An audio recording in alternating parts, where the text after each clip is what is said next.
Okay, yan. Salamat po kay Ate Charlene. Yan, sa kanyang inawit. Ang ganda nung lyrics nung song. Sabi doon, and my life I now give, or now I give. Bakit kaya sinabi yun? Kaya imagine, ang may-ari ng buhay ang Diyos. Pero sinabi doon sa awitin, my life now I give. Kasi dumating sa punto ng buhay natin, nakala natin kaya natin kontrolin ang ating buhay. So, nung napansin natin, hindi natin kaya, so the song reminded us, it's about time to surrender. So, ngayon, ibabalik mo siya. Kasi hindi mo siya talaga kaya kontrolin. May mga bagay na expectation tayo, na nadi-disappoint tayo. Meron mga bagay na hindi natin control, pero pilit nating, alam mo yun, nilalaban, kagaya ng pangarap, etc. So, maraming discouragement sa buhay. So, hanggat hindi mo yan sinusurrender sa Panginoon, talaga mapupuno ka ng, alam mo yan, distress, discouragement, and disappointment sa buhay. So, it's a good reminder, okay? So, di na tayo magpapakatagal. Amen. Yan. By the way, kanina, habang umaawit si Charlene, I don't usually, parang last Sunday, no? Nagpaliwanag, no? I don't usually remember ang mga umaawit. So, what's the point? Kasi, dalawa lang yan. It's either iniisip ko yung message kasi ako yung magme-message, or dinadamdam ko yung awiting. So, bali may kasalanan ako sa singer. Hindi naman. Ang gusto ko lang i-point out, bagitin man o hindi ng singer, ang singer, yung umawit, ang mahalaga doon, yung ginawa niya, ay, alam mo yan, talagang nagawa yung purpose kung bakit siya umawit. So, we always live for the glory of God, not for the applause of men. Amen? We need to live for the glory of God and not for the applause of men. Tayo po lahat ay tumayo. Tayo po mag-aaral ng salita ng ating Ama. Genesis chapter 39. Genesis chapter 39, verse 2. Let's study the life of Joseph. Again, Genesis chapter 39, verse 2. At ganito po ang ating matutunghayan. And the Lord was with Joseph, and he was a prosperous man. And he was in the house of his master, the Egyptian. Tayo po manalangin. Muli, Panginoon, salamat po, Ama, sa hapong ito. Salamat sa patuloy na pagbibigay po sa amin ng paggabay. Salamat sa patuloy, Ama, na pagdako sa amin sa lugar na ito upang kayo ay aming mapapurihan, upang maibigay po namin, Panginoon, ang nararapat na pasasalamat. And Father, we acknowledge you this afternoon. Ikaw, Panginoon Diyos, na mabiyaya. Ikaw na Diyos na napakabanal. Ikaw, O Diyos, na kung saan, Panginoon, ang iyong habag ay wala pong limit, Panginoon Diyos. Kaya dalangin po namin, Ama, ngayong oras na ito, samahan niyo po kami, na ang banal na Espiritu malayang mangusap, kumilos sa aming mga puso upang malaman po namin ang mga bagay na dapat po namin baguhin, mga bagay na dapat po namin isuko. Salamat po ng marami, Ama. Ito po ang aming dalangin sa pangalan ni Jesus. Amen at Amen. What makes a prosperous man? What makes a prosperous man? Our topic this afternoon, it is to deal with the issue of prosperity. Baka naman kasi sabihin ninyo, alam mo yun, wala na bang side na pwede natin pag-aralan ang prosperity? Meron din naman. Okay, but before that, may napansin akong picture. Pakita ko sa inyo. Ito siya. Okay. Yan Apostol Renato Carrillo. I don't know kung anong religion niya. Hindi ko ganong pansin niya kasi nababaduyan ako sa kanya. Pero yung statement niya, ganito. Walang nagmahal kay Jesus ang naghirap. Nagutom, napahamak, napabayaan, namatay, at nagdusa sa mundong ito. Tindi, no? Tapos sabi niya, ang lahat ng sumunod sa kanya ay blessed na blessed. Here's a perfect example of a prosperity gospel preacher. Okay? Kumbaga, the statement is not wrong, but it is incomplete. Alam na to ng mga cat and dog. Okay? So the message is not wrong. Okay? Pero hindi rin siya, alam mo yun, completely right kasi nga kalahati lang. Okay? So malungkot isipin, mga kapatid, mga minamahal, na sa panahon po natin ngayon, we are driven to the idea that while we live our lives, habang nabubuhay tayo, para bang kinakailangan maging matagumpay o maging successful po tayo sa mundong ibabaw. Though that may be correct, pero it's not perfectly correct. Okay? It's half-truth. Okay? So bilang isang mananampalataya, ano nga ba talaga ang buhay ng isang taong matagumpay o isang taong prosperous? Kasi wala naman kayong may interview o tatanungin na tao, sasabihin niya, gusto mo bang maging matagumpay? Sasabihin niya, hindi. Lahat ng tao gustong magtagumpay. Pero ang problema, ano nga ba yung pagtatagumpay na dapat po nating harapin? Because once and for all, I want to give you the idea of prosperity. Okay? Somehow, to remove the ridiculous idea ng prosperity na ipinapaabot sa atin ng sanlibutan. Remember, when we talk about secularism or out of religious idea, for example, pag sinabi natin prosperity, hindi natin hinahabol yan. But we are pursuing biblical prosperity. At yun yung titignan po natin ngayon. Amen po ba? Amen? Meron pa akong pinapanood na idea. Dahil sabi ko nga, kahit siguro mga kabataan na nandito, they're aiming for what? Prosperity. Prosperity in that verse is synonymous with the word successful. Okay? Dahil ulitin ko po, walang tao na hindi gusto magtagumpay. Pero ano nga pa pagtatagumpay ang sinasabi ng salita ng Panginoon? So tuloy ko yung kwento kanina. So kanina habang nanonood po ako, there are some issues regarding studying. Okay? Kasi nga, we are talking about a shifting culture na tinatawag. Okay? So what's the issue? Ang issue niya, pine-prepare ng education sa maling panahon ang mga kabataan ngayon. Can you imagine, sabi niya, nagpe-prepare ka for a diploma or a certificate in which kaya nang gawin ng AI yung mga nagagawa mo sa panahon ngayon. Can you imagine that? So sabi niya, you are being duped, sabi gano'n. Kumbaga, you're being fooled.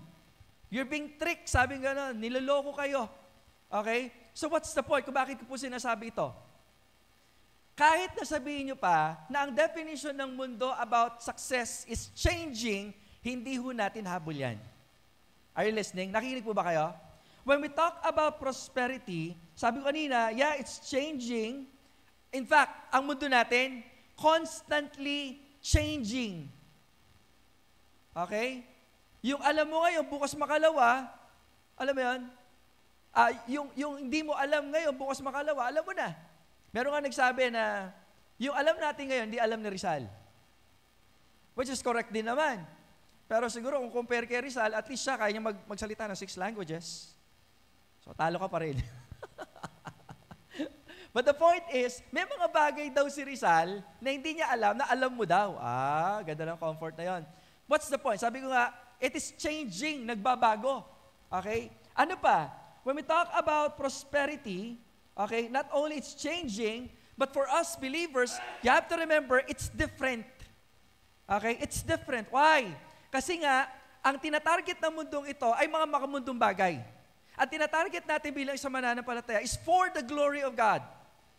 So kung ipapasok mo ngayon yung idea ng worldliness in terms of being successful in the sight of God, you will miss the point. Anong gagawin natin? Kinakailangan natin tanongin, Lord, ano po ba ang pagiging successful in your sight? Okay? So, yun na nga, it's changing, okay? It's different, and at the same time, it's difficult. Okay? Mahirap. Okay? Mahirap talaga. So, ngayong hapong ito, or ngayong gabing ito, titignan po natin, what makes a prosperous man? Kasi ang sabi sa verse natin, tingnan natin, Genesis chapter 9, verse 2. Sabi dito, ganito, and the Lord was, ang sabi dyan? With Joseph. And then, that statement, that situation, describes kung sino siya. Okay? Ano yung identity niya ngayon? He was a prosperous man. Amen? He was a what? A prosperous man.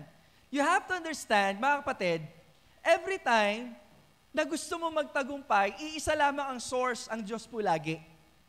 Nagigets po ba ninyo? Kaya nga, lagi tayong lalapit sa Kanya.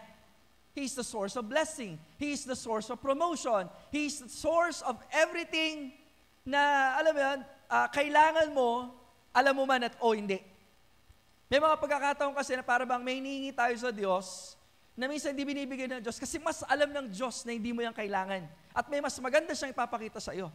That is why we need to get closer to God. Kinakailangan natin mas maging malapit sa Diyos. Amen po ba?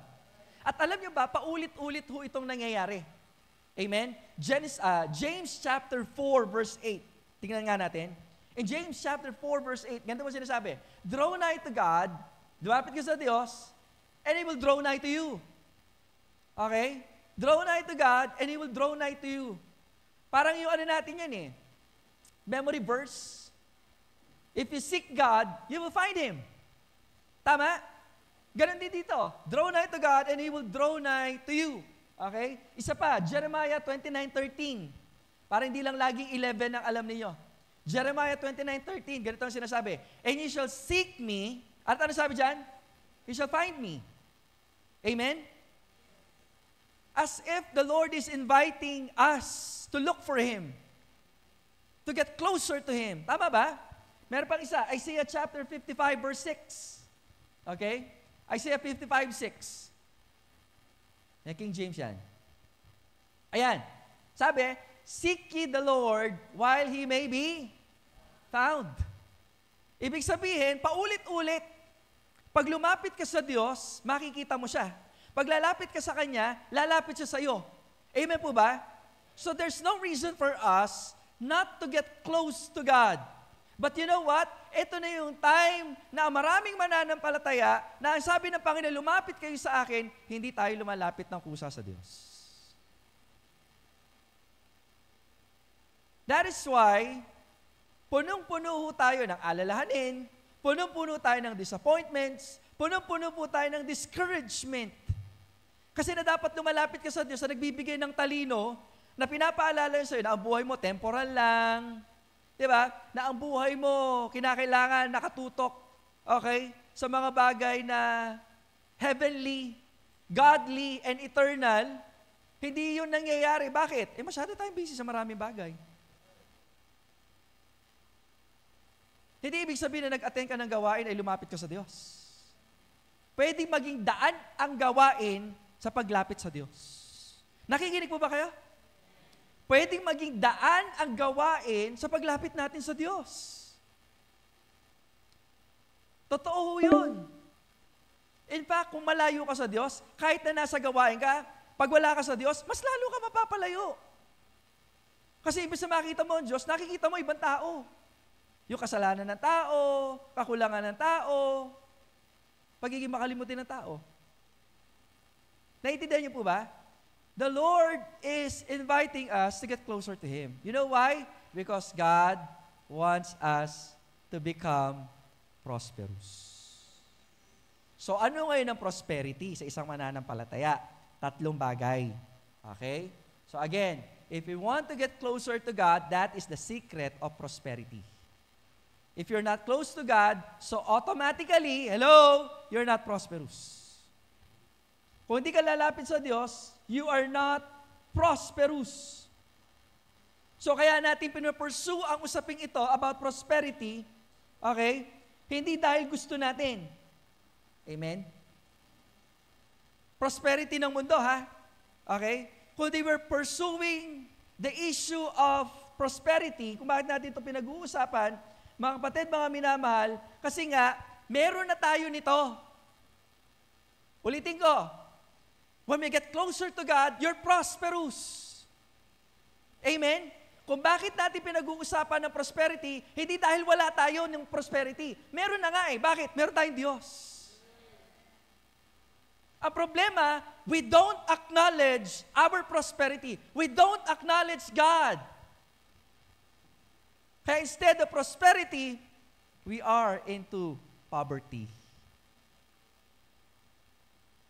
Talaga pag malayo ka sa Diyos, mahirap. At maghihirap ka talaga. Amen?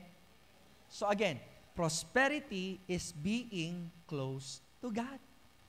Kung close ka sa Diyos, ang sabi ng Bible, doon kay Jose, okay? Tingnan nga natin uli, sabi dyan, no? And the Lord was with Joseph. Nowhere in the patriarchs, si Abraham, si Isaac, si Jacob, and let's include si Joseph na rin. Okay? Wala kayong ibang makikita na kung saan, alam mo yun, talagang napalapit sila ng except kay Joseph. Hello? In fact, ito pa. Wala kayong makikita na minsan kinausap ng Diyos si Joseph. Wala. Unlike si Abraham, kinausap niya unlike kay Abraham, kinausap ng Diyos si Abraham. Tama? Ganon din kay Isaac. Mas lalo naman din si Jacob. Tama ba? Pero pagdating kay Joseph, wala kayong makikita. Pero napakaganda ng storya niya. Okay? Bakit? Kasi ang sabi dyan, no? Hindi man siya kinausap, pero andyan dyan, malapit siya sa Diyos. Malapit siya sa Diyos. Okay? So, again, pinag-uusapan po natin ngayon, what makes a prosperous man? So, lagay natin statement. A prosperous man, number one, lagyan natin, a prosperous man cannot be easily taken down by a difficult situation. Yan. Kasi nga, ina-acknowledge natin si Lord eh. That's the main idea. Okay? Hindi natin pinag-usapan paano tayo yayaman. Mayaman ka na nga eh. Kung kayamanan, kung ang definition nyo ng prosperity, kayamanan, maging kayamanan yung Diyos. Amen po ba? Pag may kayamanan ka, hindi pwedeng nakapalamara yan. Alam mo yung salita nakapalamara? Wala rin Tagalog yun eh. Ibig sabihin nakakalat. Ibig sabihin kaya sa nakakalat, hindi mo siya pinapahalagahan. Okay? Kung ang Diyos ang kayamanan mo, dapat pinapahalagahan mo yan. Sa gawain, sa iyong devotion, sa iyong prayer life, sa iyong Bible reading, that's the basic. Pero kahit na basic yan, maraming Kristiyano hindi na nagagawa yan. Amen? Kinahabagan lang tayo ng Diyos. Buti lang, may devotion tayo. Paano na lang kung wala? Kung bakit ko ito pinaulit-ulit sa inyo? Hindi para ipagyabang, kundi para ipagpasalamat to sa Diyos na meron tayong mga ganitong klaseng gawain. Again, every service in the church o yung bawat gawain natin sa iglesia ay nagbibigay lang ito ng daan para mas mapalapit tayo sa Diyos. Nagiging matagumpay, in fact, ang gawain kung malapit ka sa Diyos. Nagiging pagpapala ang gawain pag malapit ka sa Diyos. Amen? Kasi kung wala ang Diyos, walang katagumpayan. Walang kapayapaan. Wala lahat. Kasi nga, ang lahat ng ito, nagmumula sa Diyos. And if you have God, therefore you are a prosperous man. And if you are a prosperous man, sabi na first point natin, you cannot be easily taken down by a difficult situation. Ang ganda. Ano ba nangyari kay Jose? Tingnan nga natin, tatlo. Okay, under that. Okay, tingnan natin. So sabi sa una, okay, ano ba yung sitwasyon ni Joseph? He was betrayed by his brothers. Genesis 37:28. Tingnan nga natin. Genesis 37:28. Ayan. Then there passed Midianites and merchantmen, and they drew and lifted up Joseph. Kasi pinagtangkaan siyang patayin. Pero buti na lang, yung panganay mahabagin, so sabi, tapon na lang natin sa balon. So, pinag-usapan nila, isa na patayin natin, pagkakitaan na lang natin. So, ano gagawin? Binenta siya. He was betrayed by his brothers. Literally. Okay? Literal siyang binenta. Kung naranasan nyo na pagtaksilan, iba yun yung sa kapatid. Kasi dugo at laman mo yan. Okay? Pero nagtanim ba siya ng sama ng loob? And the answer is yes. Wala kayo mababasa, and yet, bakit ko sinabi yon? The way he works under Potiphar, di ba? Binigyan siya ng promotion. Bakit? Iba yung character. Iba kasi yung ugali ng taong may malinis na puso kaysa doon sa merong pagiganti at may galit sa puso. Amen po ba yan? Kaya lagi chinecheck yung sarili po ninyo. Kung meron pong unforgiveness, kung merong greed, kung merong jealousy, envy sa inyong buhay, hindi kayo magtatagumpay. Pero again, dahil may Diyos siya, kaya niya magpatawad. He was betrayed. Di ba? He was betrayed. Pangalawa, he was falsely accused. Tignan natin. Genesis 39, 17 to 18. Okay? So ano to? Nagtatrabaho siya na maayos. Okay? And then, na-promote. Bakit? Malapit sa Diyos eh. Pag malapit ka sa Diyos, di mo na kailangan magsipsip. Pag malapit ka sa Diyos, automatically, ando doon ang katagumpayan. Ito pa, hindi pinag-pray ni Jose ang promotion. Hindi niya pinag-pray ang trabaho. Hello? Lumapit siya sa Diyos. Pastor, binenta siya. Same principle. Kahit saan pa yan. Mas pangit nga yung sitwasyon niya eh. Pero kahit na gano'n kapangit yung sitwasyon niya, you cannot put a good man down because God is with him. Nasa kanya yung Diyos. Tama? So, balik tayo dito. He was falsely accused. Gwapo eh. Okay? Tapos, she spake unto him, yung asawa ni Potiphar. So, ang sabi ni Mrs. Potiphar, okay, the Hebrew servant which thou had brought unto us came unto me and mocked me. So, sabi, pinagtangkaan akong rapin, gahasain. Baliktad. Ang gustong manggahasa, si Mrs. Potiphar. Sino gusto yung gahasain? Si Joseph. Di ba? Di natin alam kung gaano kagwapo si Joseph, pero syempre, pag anak ka ng Diyos, maayos ang itsura mo, amen? Bukod sa maayos ang itsura mo, maayos ang spirito mo, maamo ang mukha mo. You are approachable because the favor of God is with you. Tandaan nito, hindi natin binibigyan dapat ng emphasis yung physical na, itsura. Ang dapat nating intindihin yung relationship natin sa Panginoon. Nagigets niyo po ba? Kasi ang itsura, lilipas din yan. Tama? Lilipas din yan. So dito sa pagkakataong ito, okay, verse 18, ano nangyari? Sinumbong ni Mrs. Potiphar sa kanyang asawa. And it came to pass, as I lifted up my voice and I cried, that he left his garment with me and fled out. Verse 19. Masunod. Verse 19. And it came to pass, when his master heard the words of his wife, syempre, papakinggan. Bakit, Pastor? Takusa eh. Hindi, alam ko lang yan. Para tingnan natin. When she spake, kasi di mo na nag-imbestiga eh. Siguro dala ng galit o talagang magaling mag-manipulate ito si Mrs. Potiphar, hindi natin alam. But God allowed it to happen. Take note of that. Kasi meron ba, hindi, inalaw nga eh. Bakit? May plano ang Diyos. Ewan ko ba, minsan takot na takot tayo sa pangit na sitwasyon. Takot ka maghirap. Hindi, pag naghirap ka kasi baka mamaya hindi ka sabing, hindi ka Kristiyano. Hindi ho. Tatandaan nyo, ang Diyos ang may hawak ng buhay. Kaya kang Kristiyano, walang kinakatakutan yan eh. Kaya nga hindi mo mapapabagsak yan. Dahil kahit ang bagsak yan, alam niya kung sinong mahawak sa kanya. Alam niya na kahit hindi mo hawak ang kinabukasan, ang Diyos ang may hawak ng kinabukasan. Kaya panatag siya eh. So ano nangyari? After this manner, did the servants to me, yun ba yung 19? Sige, 20. Ano nangyari? Joe's master took him and sabi dyan, put him into the prison. He was betrayed. Tanong, nagtanim ba siya ng sama ng loob? Ang sagot? Ang sagot? Hindi. Okay, bakit? Kasi pagdating niya sa kulungan, dahil again, lumapit siya sa Diyos. Okay? Lumapit. Mamaya, mababasa natin. Every situation na kanyang buhay na down siya, wala siyang magagawin, lalapit na siya sa Panginoon. By the way, hindi siya lalapit sa Panginoon dahil down siya, ha? Naging kaugalian niya na yon. Kaya hindi na pagtataka, this person is, alam mo yun, the Bible is describing him exactly who he is. Ano siya? Prosperous. Bakit? Kinikilala niya yung Diyos sa buhay niya. Ulitin ko, hindi natin pinag-aaralan ng prosperity dahil wala pa tayo nito. In fact, meron na tayo nito. You have to acknowledge it. You have to acknowledge it.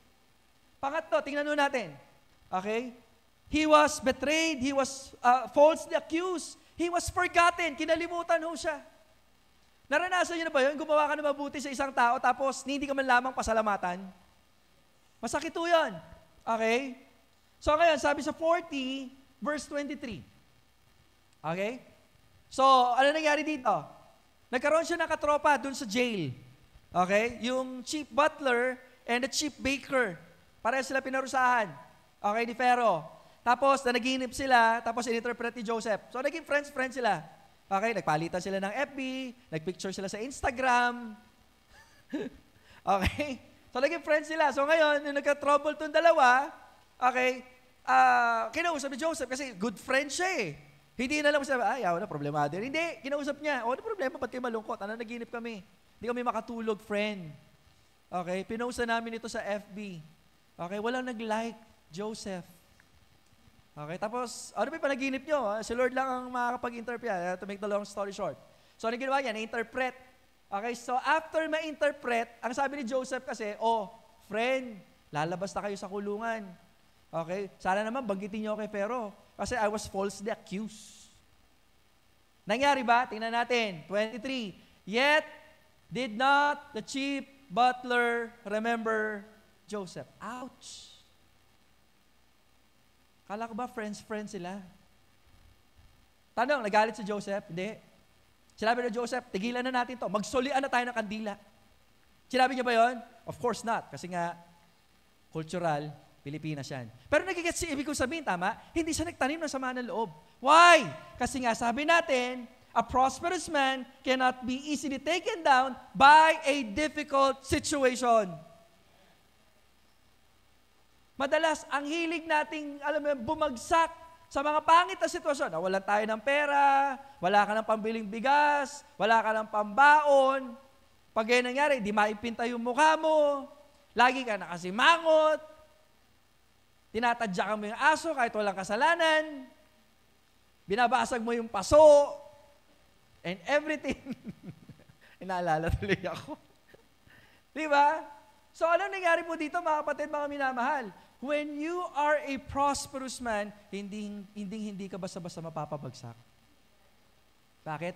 Kasi kilala mo ang Diyos sa buhay mo. Kilala mo yung Diyos sa buhay mo. Pangalawa, when a person is a prosperous man, ano sabi dyan? Or possesses the greatness of God to everyone he meets and encounter. Ulitin natin. A prosperous man possesses the greatness of God to everyone he meets or encounter. Ibig sabihin ganito, ang taong matagumpay, ang taong, sabihin na natin, mayaman. Okay, kasi pag mayaman ka, wala pwedeng magpabagsak sa'yo. Yung attitude mo, di ba? Kasi meron ka eh. Kaso nga sa mananampalataya, we're not talking about material things. It's not a question of what, it's a question of who. Ngayon, kung meron kang Diyos, wala pwedeng magpapabagsak sa iyo.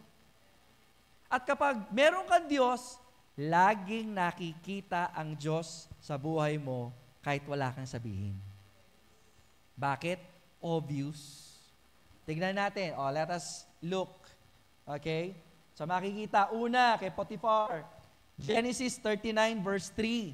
Sabi dyan, and his master saw that the Lord was with him.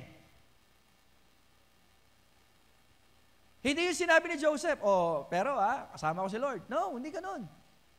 Obvious sa buhay niya. Alam niyo saan? Masipag. Hindi madaya, hindi nangunguha ng stapler sa office. Hindi siya nagwa 1, 2, 3 sa jeep. Alright? Nagigets niya? The way he works, his attitude reflects God.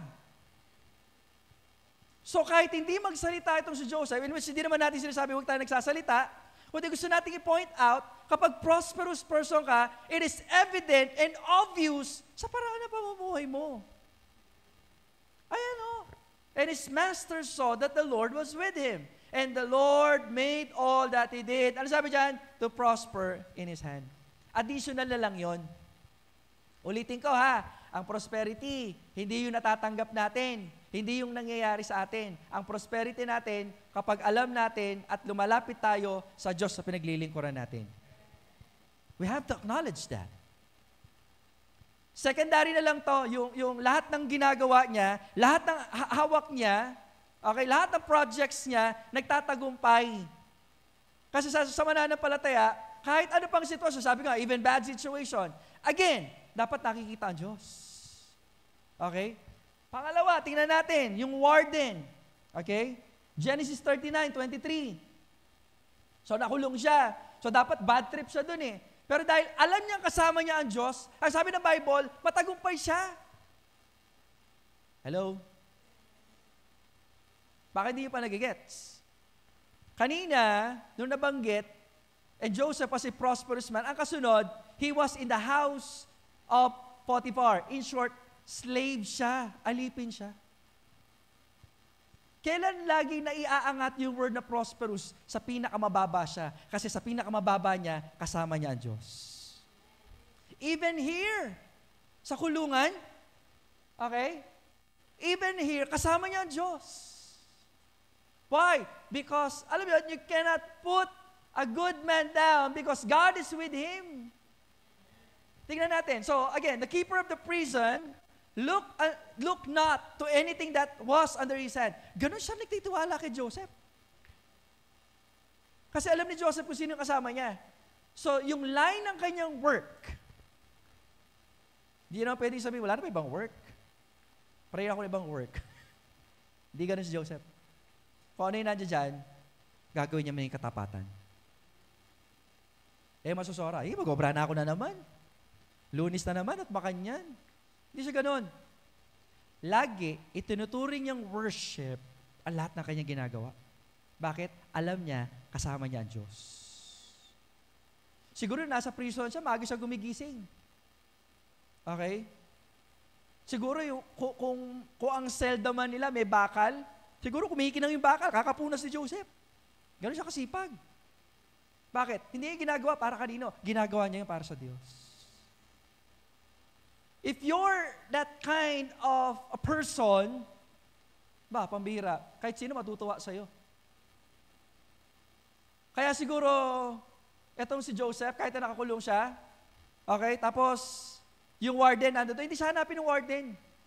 Siguro may magtatanong, asa si Joseph? Ayun, nag-Starbucks. Babalik naman din yun eh. Ganun siya katiwala. Okay? Although pinibigyan ko siya ng paraphrasing, naiintindihan yung ibig kong sabihin, tama? Nagtitiwala siya. Bakit? Kasi kilala ng warden na ito, yung meron siyang Diyos na pinaglilingkuran at mahal na mahal niya ito. Okay? Ayan o, because the Lord was with him. Twice na nabanggit. Kaya sabi ko, very crucial ito. Yung pinakamababa niya, lagi mababanggit yan, and the Lord was with Joseph. Kaya minsan hindi ka prosperous, hindi mo ina-acknowledge ang Panginoon eh. Alam mo, kung bakit hindi ka prosperous, specifically sa time na bagsak ka, yun yung time na mas malapit ang Diyos. Dapat lumapit ka sa Kanya. Diba? Ano naman yun? Because the Lord was with him, and that which he did, kagaya nung kay Potiphar, lahat ng hawakan niya, para sa may Midas hand. Alam mo yung kwento na yun? Lahat ng mahawakan niya, nagiging ginto. Amen? So, ibig sabihin, lahat ng gawin ng taong ito, pinagpapala ng Diyos. Kung pwede nga lang gawing pusa si Joseph yung gumagalaw, yung mga pampaswerte. Alam mo yun? Ginagawa mo, Joseph, nag-welcome ng swerte. Sa kanya, hindi niya kailangan yun. Hindi niya kailangan ng pampaswerte. Meron siyang Diyos. Meron siyang Diyos. The Lord made it to prosper. Again, kahit wala yan, kasi baka mamaya, yung mga cut kasi tinitignan lang nila yung prosperity side eh. Okay? The Lord will bless me because, anak ako ng Diyos. Hindi na nakita yung side na nahirapan, nagtiwala. Yun yung pinakamasarap dun eh. Kasi anyone can be happy sa prosperity. Lahat ng tao pwede maging masaya doon. Pero iba ng kaso, kapag nasa pinakamababa ka, and yet meron kang kapayapaan, meron kang kagalakan, kasi alam mo ang Diyos. Ang tawag doon, prosperous ka. You have prosperity. Prosperity. So kung tatanong nyo, nagtuturo ba kayo ng prosperity? Yes. Okay, ano yung prosperity natin? Na alam ko, anumang sitwasyon na pagdaanan ko, kasama ko ang Diyos. That is prosperity. Okay? That is prosperity. Okay? Pangatlo, si Pharaoh. Nakita niya rin eh. Okay? 41 verses 23. Tama ba? Sige, 38. 41:38. And Pharaoh said unto his servant, nung nahulaan na ni Joseph yung panaginip, okay, naging hobby niya ito, na binigay ng Diyos. Okay, magpaliwanag ng panaginip. Okay? Kaya sabi ko nga, yung mga paborito kong biblical character, dalawa lang lagi, kasi may integrity sila. Si Joseph at si Daniel. At nagkataon naman, na parehas din sila ng hobby, mag-interpret ng dreams. Tama? Kahit si Daniel din, tama? Naintindihan niyo? But anyhow, dito, sabi dyan, can we find such one as this? Di ba? A man whom the Spirit of God is. Nakita yung Diyos. Yung Spirit ng Diyos nasa kanya. Take note si Pharaoh naniniwala sa maraming Diyos. They believe in polytheism. Pero dito sa pagkakataong ito, na-highlight ang Diyos. Di ba? Nakita ng Diyos, nakita ni Pharaoh ang Diyos sa buhay ni Jose. So then again, ano yung sinasabi natin? A prosperous man, okay, possess the greatness of God to everyone he meets or encounter. Tayo kaya, nakikita ba ang Diyos sa bawat bagay na ating ginagawa? Hindi ko to sinasabi para, yun yung maging goal na para hanapin ang Diyos sa inyo. Hindi yon. Dapat ang goal ninyo, lumapit ka sa Diyos. Kasi natural na lang yun na makikita ng iba. Bakit? You're so focused to God, wala ka ibang ginagawa, wala ka bang iniisip, kundi puro ang Diyos lang. To the point na natatalo ng pagme-meditate kay God, yung mga alalahanin natin. Kaya napaka-effective po ng prayer every time you are full of anxiety o yung puno-puno kayo na alalahanin. Why? Kasi pinapalitan natin yung pag-iisip ng puro problema patungkol sa realidad ng mga bagay na kayang gawin ng Diyos. Na kahit sabihin natin, o kahit sabihin mo wala ng ibang paraan, may sarili paraan ng Diyos. Di mo lang alam kung kailan, di mo alam kung paano, pero isa lang alam natin, kaya ng Diyos. Kaya pala itong si Joseph, wala man siya at first sa mga material, kahit sabihin natin bubuhay niya wala, basta alam niya sa buhay niya, kasama ang Diyos, he is a prosperous man. He is a prosperous man. Pangatlo, at dito tayo magwawakas, okay? A prosperous man, okay, is a channel of blessing wherever he is or wherever he go. Okay? Ulitin natin. A prosperous man or a prosperous person, magiging gender neutral tayo, is a channel of what? Blessing. So, ibig sabihin, pag sinabi natin prosperous, isip kasi natin pag prosperous, tayo tatanggap lagi. Tama? Ngayon, sa Kristiyano, ang pagkakaintindihan dapat sa prosperity gospel, nagiging daluyan lang siya ng pagpapala. Huwag kang saking, huwag kang gahaman. Ang pagpapala sa kanya, padaan-daan lang yan. Hindi pinapansin yan. Mayaman eh. Amen? Pag mayaman ka, kahit anong i-offer sa'yo, hindi ka, yaman ako, dude. Kaya yan. Iniinom nyo, 3-in-1, akin Starbucks. Nagigets niyo? Now, for a prosperous man, yung blessing sa kanya, actually, di niya pinapansin yan. Ang ginagawa, hinahayaan niya yung sarili niya na maging channel of blessing. Maging magpo-flow na lang sa'yo ang pagpapala. Kaya ang tanong dito, hindi yung, Lord, pagpapalain mo ba ako? Hindi eh. Lord, paano ba ako magiging pagpapala? Kasi prosperous ako dahil kasama kita. Yan dapat yung tanong. Amen? Amen? Kaya ang tanong ng mga tao gusto maging prosperous, hindi yung kung ano ibibigay ng Lord. Ang tanong niya lagi, Lord, malapit ba ako sa iyo? And next, Lord, kung malapit ako sa iyo, tulungan niyo ako maging blessing. Make me a blessing. Make me a blessing. Hindi ko alam yung kasunod. Pero isa lang gusto yung point out ng kanta. Maging daluyan tayo ng pagpapala. Tingnan nga natin, naging pagpapala nga ba talaga? Kay Potiphar, 39, verse 4 and 5. 39, verse 4 and 5. Okay? And Joseph found grace in his sight, and he served him, and he made overseer over his house, and all that he had, sabi dyan, he put into his hand. Kahit saan siya magpunta. Okay? Next. Sa prison. Nabasa natin ito. 39:23. Okay? So sabi dyan, and he made him, again, overseer na naman. Alright? Kahit saan mo siya dalhin, walang anumang bagay ang pwedeng makapagpigil ng pagpapala sa kanya kasi nga, prosperous siya.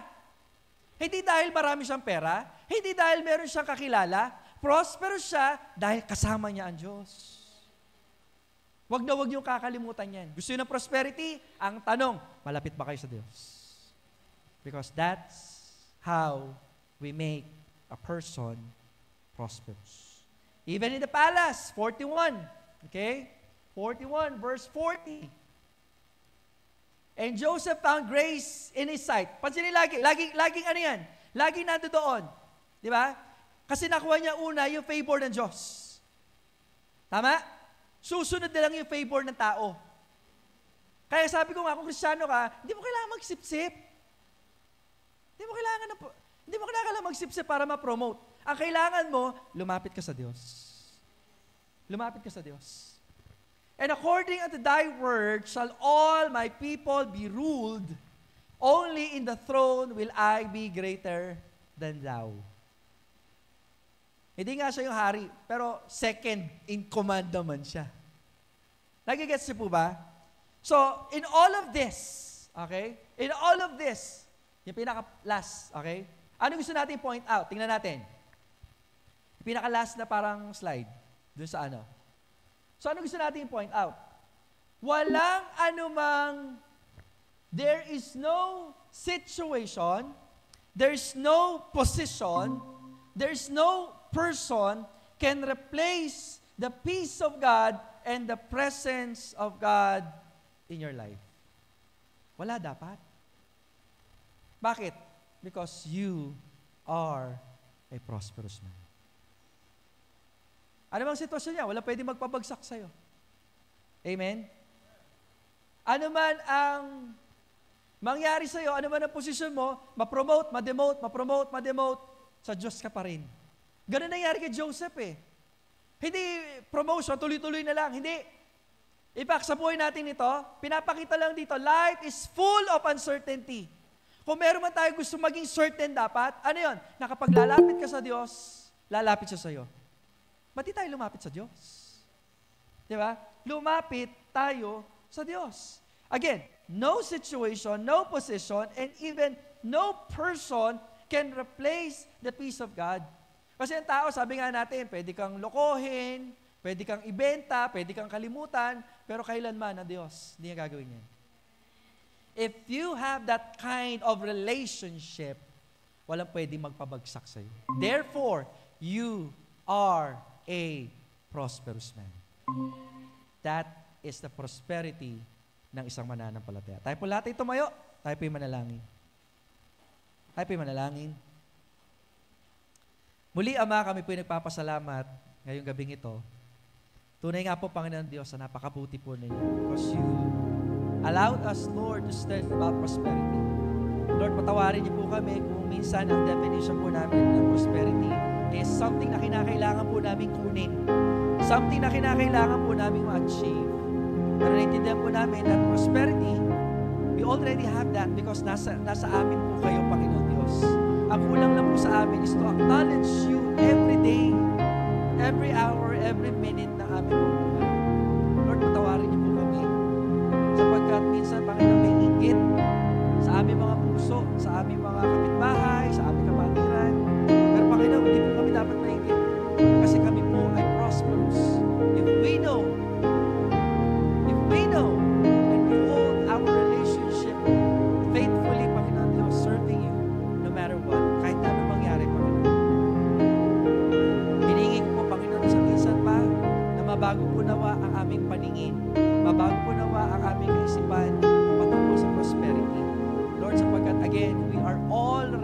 prosperous. Because you are always there and you never left. Hindi po kayo nang iwan, Panginoon Diyos. Kaya dalangin ko po, Panginoon, na minsan pa, wala po kami ibang gawin, kundi pantayin namin ng gusto ang aming pong relationships.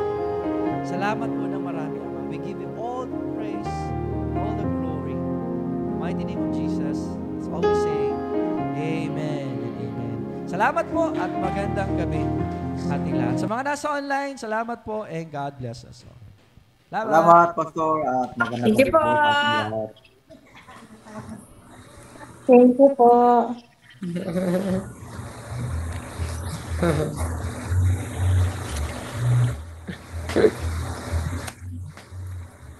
Ay, nako.